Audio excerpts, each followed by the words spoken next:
estamos recebendo Isa Grinspoon Ferraz. O Brasil forma, por ano, cerca de 20 mil engenheiros a menos do que o ideal.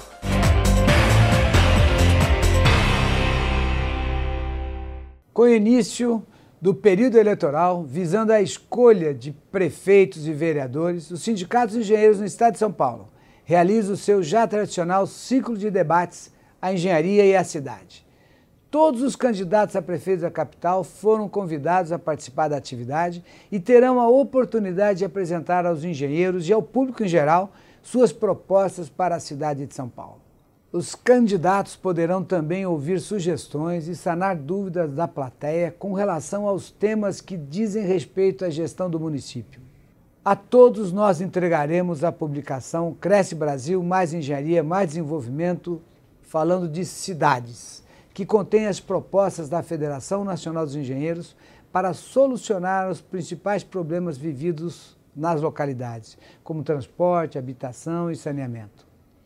O objetivo dessa iniciativa é promover o debate de alto nível, focando o que realmente importa à população e deve ser o compromisso dos gestores, encontrar maneiras de aumentar a qualidade de vida na cidade e buscar o desenvolvimento local.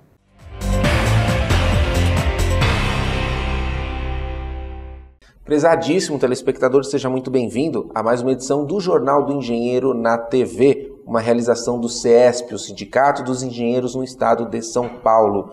Nós fizemos uma série com alguns dos palestrantes presentes à 9ª Jornada Brasil Inteligente, um evento realizado pela CNTU, da qual o CESP faz parte por meio da FNE, a Federação Nacional dos Engenheiros.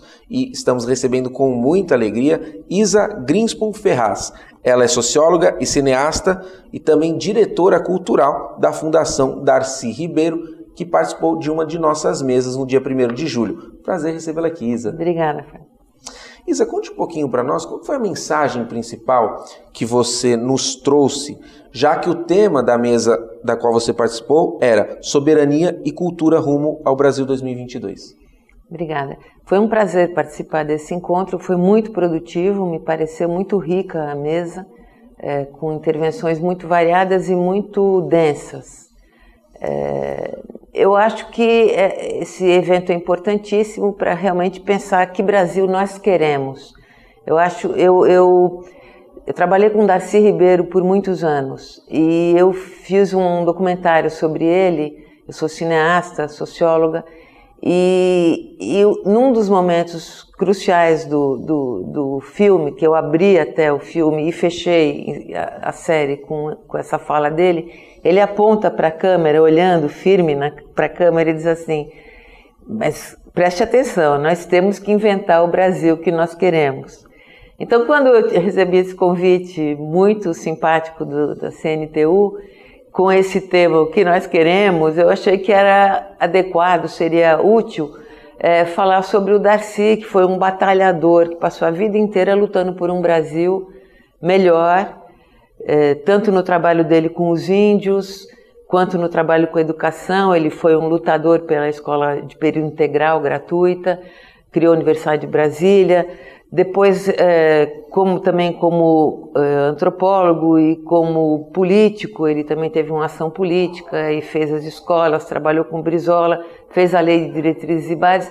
Era um homem que estava o tempo todo pensando no que podia ser um Brasil feito a partir das nossas raízes, construído a partir do que a gente não importando nenhum modelo de outros lugares.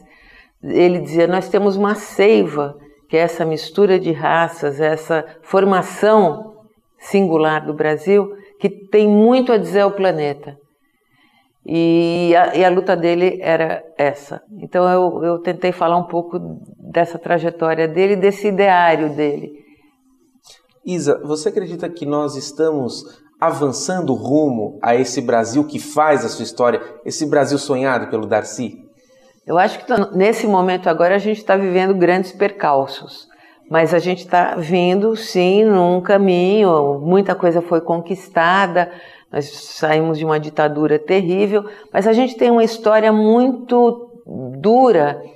Fomos o último país do mundo a acabar com a escravidão E isso marcou o nosso povo de uma maneira como indelével, assim, essa questão das elites que ficam de costas para o Brasil, que estão sempre mirando em outros modelos, em outros países e querendo ser o que a gente não é, e não olhando para o que a gente é, para pensar na solução e na melhora do nosso povo.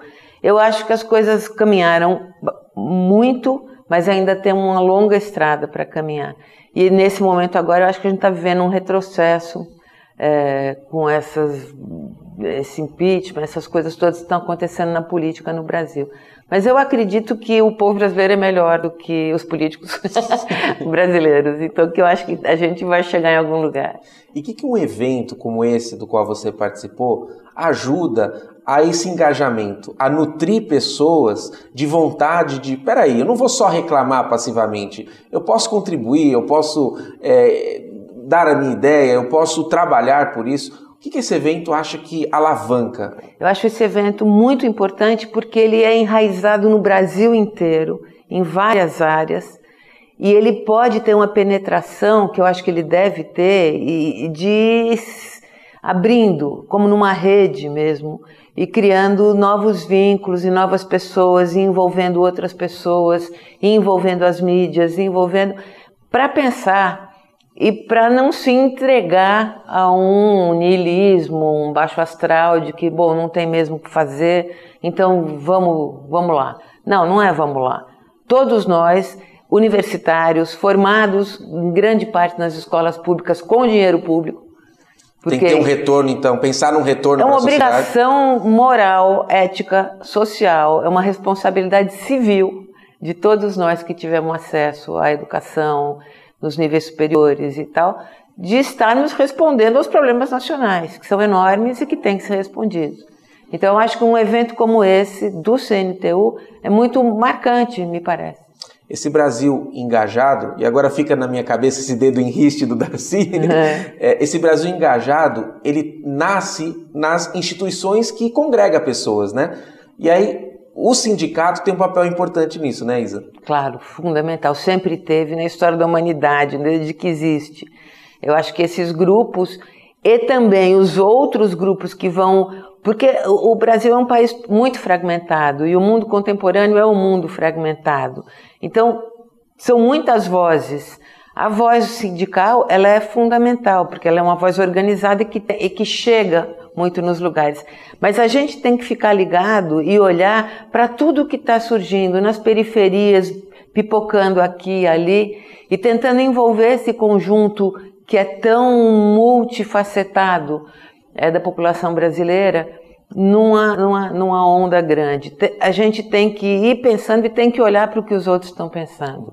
Eu acho isso fundamental. Então é o rapper na periferia, é a mãe de família, é o sem teto, é o sem terra. Tudo isso tem gente pensando e vivenciando o Brasil de outros pontos de vista. Então acho que tem que ir se conectando isso tudo. Você falou a questão do Brasil multifacetado, né? E a importância das conexões. E eu me recordo que em 1922, uma grande busca intelectual era a nossa identidade, né? Você acha que hoje, já à beira do centenário desse questionamento, que foi muito bem feito também por Mário de Andrade, por meio do Macunaíma, você acha que nós também ainda estamos em busca dessa identidade ou nós já podemos vislumbrá-la melhor, mais claramente? Eu acho que essa ideia de um Brasil único, formado, hoje esse Brasil está mais fragmentado, porque o Brasil se conhece um pouco melhor e cresceu muito, então aconteceu muita coisa nesse tempo, nesses 100 anos. Eu acho que a gente já tem um pouco mais de noção do que a gente é, mas ainda não tem, porque a educação está muito longe de ser o que ela deveria ser, porque a mídia está muito longe de ser o que ela poderia ser. Então, fica se trabalhando os estereótipos do que é o nordestino, do que é isso, e ninguém nunca foi fundo nessa história rica, densa, com um passado muito antigo, porque nós somos formados por portugueses que têm uma história milenar, por africanos que têm uma história milenar, por indígenas que têm uma história milenar. Quer dizer, é um caldo de cultura muito denso, que precisa ser conhecido pelos brasileiros. Perfeito. Isa, no próximo bloco nós vamos falar exatamente desse ponto que você tocou, educação. E como é que o seu trabalho ajuda as pessoas a terem acesso a uma informação aí que muitas vezes num filme convencional, num programa de TV convencional, ela não tem. A gente vai falar um pouquinho do seu trabalho, tudo bem? Ah. A gente volta daqui a pouquinho, você não pode sair daí.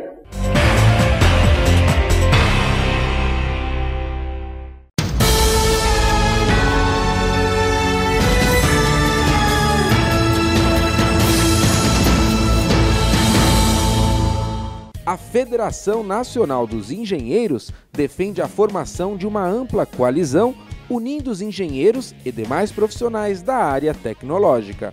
A proposta é que essa aliança, chamada Engenharia Unida, possa oferecer saídas às dificuldades enfrentadas pelo país na atualidade e contribuir com o permanente avanço no futuro. O movimento Engenharia Unida foi lançado durante a cerimônia de posse da diretoria da Federação Nacional dos Engenheiros, dia 28 de março, em São Paulo. Nós estamos passando por um processo muito rico. Então não é o momento de ficar paralisado. Não é o momento de ficar esperando um dia a crise acabar.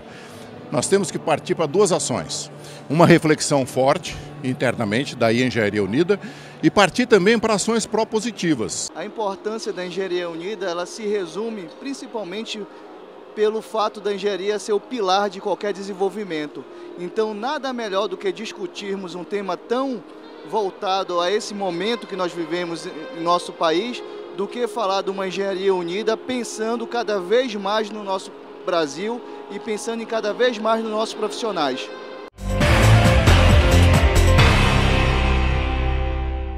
Estamos de volta ao programa Jornal do Engenheiro na TV, recebendo hoje com muita alegria Isa Grinspoon Ferraz, que é socióloga e cineasta, diretora cultural da Fundação Darcy Ribeiro. Isa, um dos motes da CNTU, até por conta de ser formado de profissionais com formação universitária, com um entrelaçamento forte com a academia e o mundo do trabalho, é a educação. É o mote de que o Brasil só avança quando você instrui o povo e esse povo se liberta das amarras que ele tem muitas vezes por desconhecer fatos. Fala um pouquinho da importância desse tema e como é que você consegue levar isso para o seu trabalho e fala um pouquinho dele, porque são documentários, vídeos que sempre tem um questionamento. Você analisa a sociedade por meio do audiovisual. Eu acho que a educação é o ponto crucial no Brasil.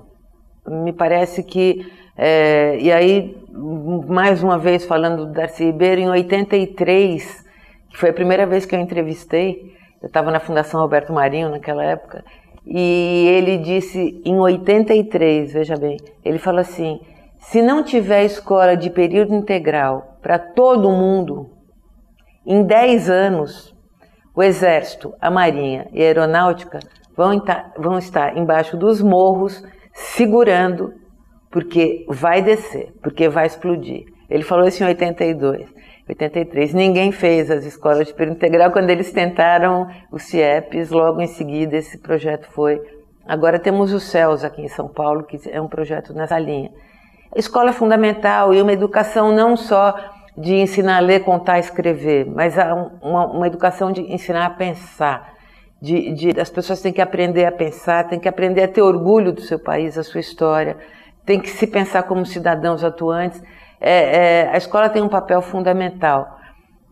Na minha humilde carreira, assim, eu fiz Ciências Sociais na USP e acabei indo para esse mundo da educação por multimeios. Justamente eu comecei na Fundação Roberto Marinho com os telecursos e depois fazendo séries documentais para formação de professores. Depois fui trabalhar com o Darcy e fiz a formação de professores para os CIEPs, sempre a formação à distância, usando vários meios, várias linguagens.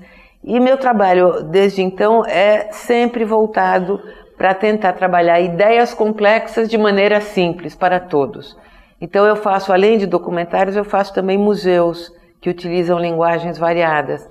Eu fui diretora de conteúdo e de criação do Museu da Língua Portuguesa em São Paulo e outros museus aí pelo Brasil, que são maneiras de trabalhar temas e de tentar despertar nas pessoas vontade de saber mais, de ir atrás de mais conhecimento.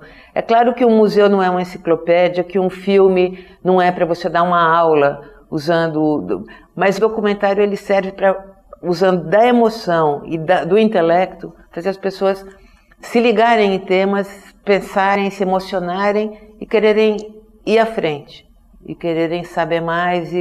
Então, a minha razão de trabalhar e de fazer as coisas é sempre essa.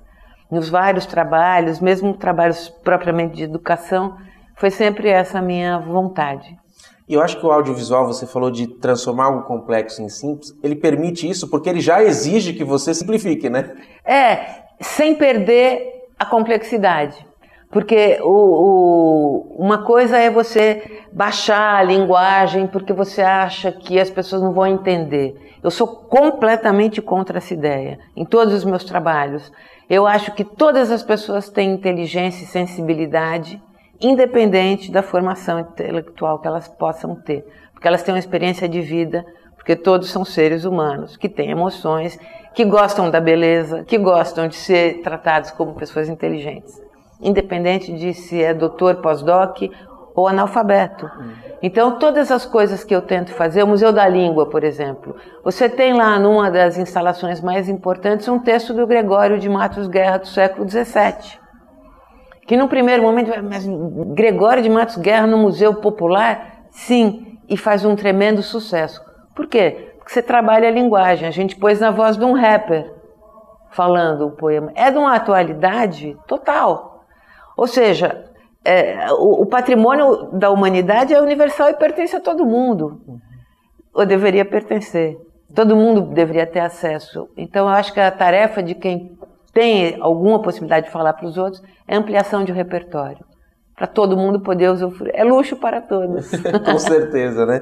Isa, um prazer recebê-la aqui, mas antes de encerrar o programa, eu quero deixar a câmera aberta para suas considerações finais, a fim de que, se alguma mensagem importante que você queira passar e as nossas perguntas não contemplaram, que você possa ficar à vontade. Não, eu estou muito feliz, acho que as perguntas foram ótimas. Eu acho que o que eu tenho a dizer é isso, acho que a gente tem que lutar por um Brasil que a gente acredita, um Brasil que é sincrético, que é mestiço, que é aberto a todas as contribuições de todos os imigrantes que vieram para cá. É um país que as pessoas conseguem conviver, apesar de toda a violência, de toda a barbárie que nós estamos vivendo. Eu acho que a gente ainda tem alguma coisa a dizer no que se refere à convivência, a possibilidade de conviver e de criar com liberdade. Porque justamente por não termos uma formação muito sólida como a Europa, que tem uma história de milênios. A nossa é de milênios, mas ela são milênios fragmentados. Eu acho que a gente pode pensar com liberdade no futuro. Os nossos paradigmas são mais fáceis de derrubar, né? Eu acho que sim. Que bom. Aqueles que estão bom, que continuem, mas aqueles que precisam ser refeitos, né? Eu acho que é tradição e antena. Isa, prazer recebê-la aqui. Muito obrigado. Obrigada obrigada a todos. Esta edição do Jornal do Engenheiro não termina aqui. Fique conosco e acompanhe mais assuntos relativos à engenharia, inovação e desenvolvimento. Um forte abraço e até breve.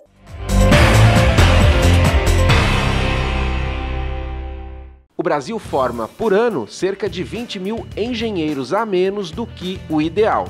Isso de acordo com dados do Conselho Federal de Engenharia e Agronomia, o CONFER. O Brasil forma apenas 60 mil engenheiros anualmente, enquanto no mesmo período a China conquista 650 mil novos profissionais, a Índia 220 mil e a Rússia 190 mil. A reportagem do JE na TV conversou com especialistas para traçar um panorama do ensino de engenharia no Brasil. O grande problema do ensino de engenharia é que nossos alunos são passivos. Quer dizer, o ensino é feito imaginando que o nosso aluno é passivo, ou seja, aquele aluno que fica apenas copiando o que o professor escreve na lousa e vai em casa, estuda e no dia seguinte vai fazer a prova. A gente tem uma escola de engenharia relativamente nova. Você vê que o primeiro curso de engenharia foi na década de 1800. Em 1946, nós tínhamos 15 escolas de engenharia. E já em 70, tínhamos 100 instituições de engenharia com 300 cursos. Hoje, esse número é muito maior e a gente existe um perigo aí de quantidade e não qualidade. Então, ele tem atendido a necessidade do Brasil, mas precisa de alguma mudança relativamente rápida. O consenso sobre a importância dessas mudanças é baseado em números. Além de nossas universidades não conseguirem formar engenheiros o suficiente, o nível de evasão nos cursos da área preocupa. A evasão é altíssima. Eu tenho uma série histórica que mostra que cerca de 47%, em média, nos últimos 15 anos, eles abandonam o curso e geralmente nos 2 primeiros períodos. O nosso ambiente universitário não é um ambiente que estimula a criatividade, que estimula a inovação. Nós temos que ter um ambiente agradável e que esse tipo de postura seja inerente ao ambiente. Para Cardoso, a retenção dos alunos no curso depende de uma mudança de postura das instituições de ensino, e ele sugere uma ação concreta. Nós precisamos começar a refletir essa questão do tempo nas escolas, né? Não adianta queremos sobrecarregar o nosso aluno com uma série de atividades pensando que aquilo vai fazê-lo um engenheiro diferente. Não é. Né? Eu creio que ele tem que ter tempo para pensar, para refletir, ser estimulado a fazer alguma coisa diferente. Aí sim, eu acho que a gente vai ter uma forma que vai estimular os alunos a fazer os cursos de engenharia. A sala de aula não precisa ser tão ocupada como é hoje.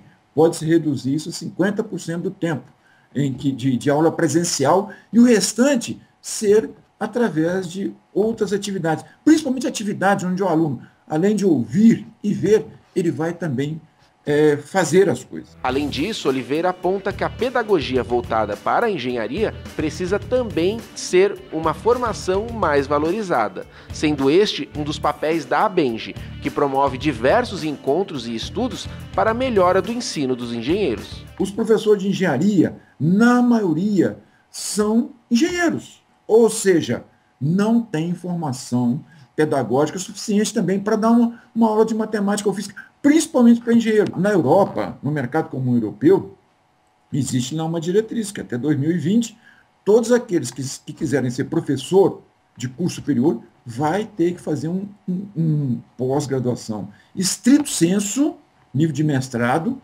na pedagogia. Só que voltado para o curso. Não é simples pedagogia teórica, é pedagogia voltada para o ensino-aprendizagem na sua área, no nosso caso, na engenharia. Diante dessa realidade, o CESP criou em 2011 o Instituto Superior de Inovação e Tecnologia, que atualmente oferece graduação na área de Engenharia de Inovação, em período integral e gratuitamente. A iniciativa não visa concorrer com as escolas tradicionais, mas sim implementar, seguindo as diretrizes obrigatórias do Ministério da Educação, conceitos diferenciados no ensino. Então, a EasyTech, a vantagem é que ele está sendo construído nesse momento muito diferente de uma instituição que já existe e precisa de mudar a forma de atuar. O EasyTech ainda é pequeno, a proposta é que seja pequeno, que a gente experimente e possa divulgar para as outras instituições o que tem dado certo. Então, é um laboratório de pesquisa, de aprendizado de engenharia. Nós estamos pesquisando, descobrindo e discutindo entre os professores, estudantes, o que é aprender engenharia. Quem explica mais desse modelo é o coordenador de graduação do EasyTech. No EasyTech, a proposta é todo curso de graduação trabalhar com essa maneira, digamos assim, mais proativa do estudante. Com isso, a gente desenvolve e aplica, digamos assim, um método colaborativo, ou seja, que os estudantes se ajudam entre eles mesmos, e, claro, com a orientação e com a condução, digamos assim, com a tutoria de um professor, em que ele vai estar desenvolvendo conteúdos, mas muito baseado também na própria busca do estudante, do conhecimento e digamos assim, das informações que precisam para desenvolver tanto uma disciplina quanto um projeto. Hoje em dia, apontam especialistas, mais do que nunca, os estudantes precisam entender que, por mais tempo que se dediquem a determinado estudo, o conhecimento é um campo sempre aberto. E a ideia do EasyTech formar e capacitar engenheiros que aprendam a aprender, né? Tanto é que é uma das palavras de ordem ou chave do EasyTech. Existia um modelo mental do estudante que ele terminava um curso de engenharia e ele deixava de ser estudante. Hoje isso não é possível mais, ou seja, a engenharia muda muito rápido, então isso faz com que o modelo de aprender coisas prontas não é mais suficiente. É necessário, mas não é suficiente. Para saber mais a respeito dos desafios da engenharia, acesse o portal do CESP na internet.